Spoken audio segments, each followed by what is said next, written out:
مرنے سے پہلے ابا جی کی زیارت۔ حضرت مولانا محمد علی ظہر رحمۃ اللہ علیہ کی بیٹی بیمار ہوئی۔ ڈاکٹروں نے جواب دے دیا۔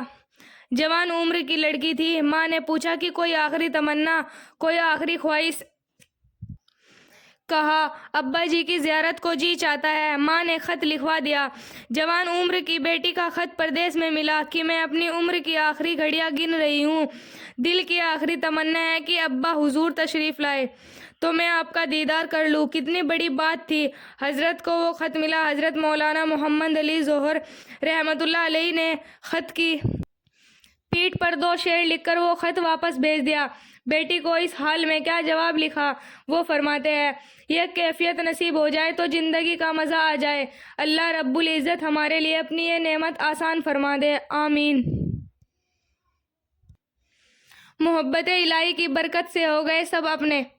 شیخ عبد الواحد رحمۃ اللہ علیہ کی ایک بار میں نے اللہ تعالیٰ سے دعا مانگی کہ اے اللہ، اپنے جنت میں جس کو میرا ساتھی بنانا ہے، دنیا میں ہی میری اس سے ملاقات کرا دیجیے۔ فرماتے ہیں کہ مجھے خواب میں بتایا گیا کہ حبشہ کی رہنے والی ایک عورت میمونہ ہے جو جنت میں تمہاری ساتھی بنے گی۔ لہٰذا میں اس بستی کی طرف چل پڑا۔ جا کر بستی والوں سے پوچھا تو انہوں نے کہا کہ وہ تو بکریاں چراتی ہے اور اس وقت باہر کہیں بکریاں چرا رہی ہوگی۔ فرماتے ہیں کہ میں چل پڑا۔ جب میں نے بستی سے باہر نکل کر دیکھا تو حیران ہوا کہ بکریاں ایک ہی جگہ پر چر رہی ہے اور ادھر ادھر بھاگتی نہیں ہے، اور ایک عورت پیڑ کے نیچے کھڑی نماز پڑھ رہی ہے۔ جب میں نے غور کیا تو میں نے دیکھا کہ جہاں بکریاں چر رہی تھی وہاں اس چارگاہ کے کنارے کچھ بھیڑیے بیٹھے نظر آئے۔ ان بھیڑیوں کی وجہ سے وہ بکریاں کہیں باہر نہیں بھاگ رہی تھی اور ایک جگہ پر ہی چر رہی تھی۔ جب اس عورت نے سلام پھیرا اور مجھے دیکھا تو کہنے لگی، عبد الواحد، اللہ رب العزت نے ملاقات کی وعدہ گاہ تو جنت بنائی ہے، اس لیے تم دنیا میں کیسے آ گئے؟ میں نے کہا کہ میں نے دعا مانگی تھی جو اللہ رب العزت کے یہاں قبول ہو گئی۔ مگر اب میں آپ سے ایک بات پوچھنا چاہتا ہوں کہ میں نے ایسا منظر تو کبھی نہیں دیکھا کہ آپ نماز پڑھ رہی تھی، بکریاں چر رہی تھی اور بھیڑیے بیٹھے ہوئے تھے اور وہ بکریوں کو کچھ نہیں کہہ رہے تھے۔ مجھے اس کا راز سمجھ نہیں آ رہا ہے۔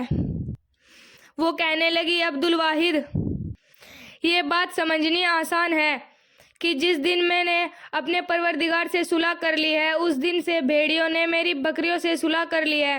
معلوم ہوا کہ فاذکرونی اذکرکم کا مطلب یہ بنا کہ اے میرے بندو، میں تم مجھ سے صلح کر لو، میں مخلوق کی تمہارے ساتھ صلح کر دوں گا۔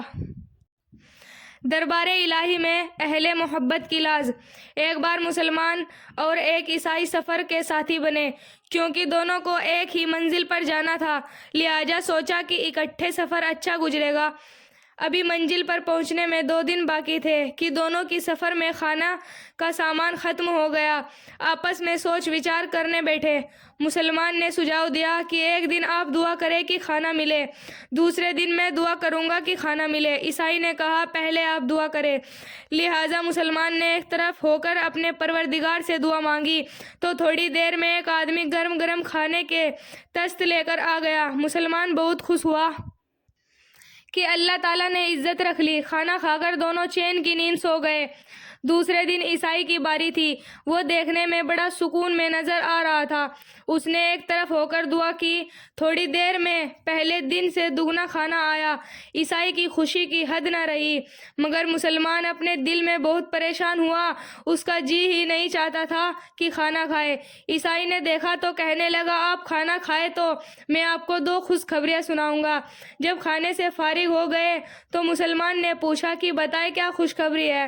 عیسائی نے کہا، پہلی خوشخبری تو یہ ہے کہ میں کلمہ پڑھ کر مسلمان ہوتا ہوں، اور دوسری خوشخبری یہ ہے کہ میں نے یہ دعا مانگی تھی کہ اے اللہ، اگر اس مسلمان کا آپ کے یہاں کوئی مقام ہے تو آپ کھانا عطا فرما دے۔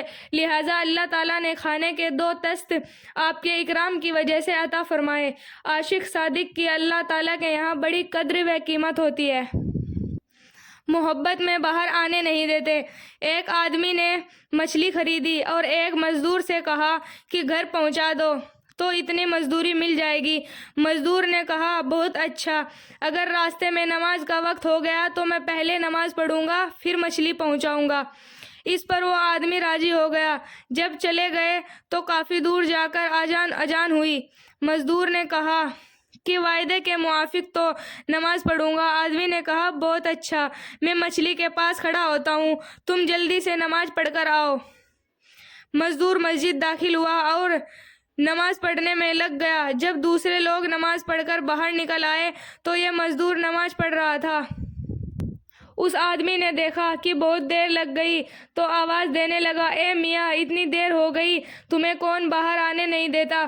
اس مزدور نے جواب دیا کہ جو آپ کو اندر نہیں آنے دیتا وہی مجھے باہر جانے نہیں دیتا۔ سبحان اللہ! عشق و محبت والوں کا عجیب حال ہے۔ وہ نماز میں یوں محسوس کرتے ہیں جیسے اپنے محبوب حقیقی سے راز و نیاز کی باتیں کر رہے ہو۔ آپ کو محبت نہ ہوتی تو تہجد کی توفیق نہ دیتا۔ ایک آدمی بازار جا رہا تھا۔ اس نے دیکھا کہ ایک باندی کا مالک اسے بیچ رہا ہے مگر خریدار کوئی نہیں۔ وہ باندی دیکھنے میں بہت دبلی پتلی تھی نظر آ رہی تھی۔ اس آدمی نے اس باندی کو معمولی داموں میں خرید لیا۔ جب رات کو آنکھ کھلی تو اس نے دیکھا کہ وہ باندی تہجد کی نماز پڑھ کر دعا کر رہی ہے اور کہہ رہی ہے کہ اے اللہ، آپ کو مجھے محبت رکھنے کی قسم۔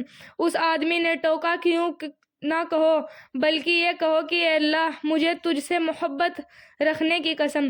یہ سن کر وہ باندی بگڑ گئی اور کہنے لگی، میرے آقا، اگر اللہ تعالیٰ کو مجھ سے محبت نہ ہوتی تو مجھے ساری رات مصلے پر نہ بٹھاتا اور آپ کو یوں میٹھی نیند نہ سلاتا۔ یہ کہہ کر اس باندی نے رو رو کر دعا کی کہ اے اللہ، اب تک میرا معاملہ پوشیدہ تھا، اب لوگوں کو پتہ چل گیا، تو مجھے اپنے پاس بلا لے۔ چنانچہ وہی مصلے پر بیٹھے بیٹھے اس کی روح نکل گئی۔ بھائیو بہنوں، ہمارے چینل کو سبسکرائب کریں، ویڈیو کو لائک کریں، شیئر کریں۔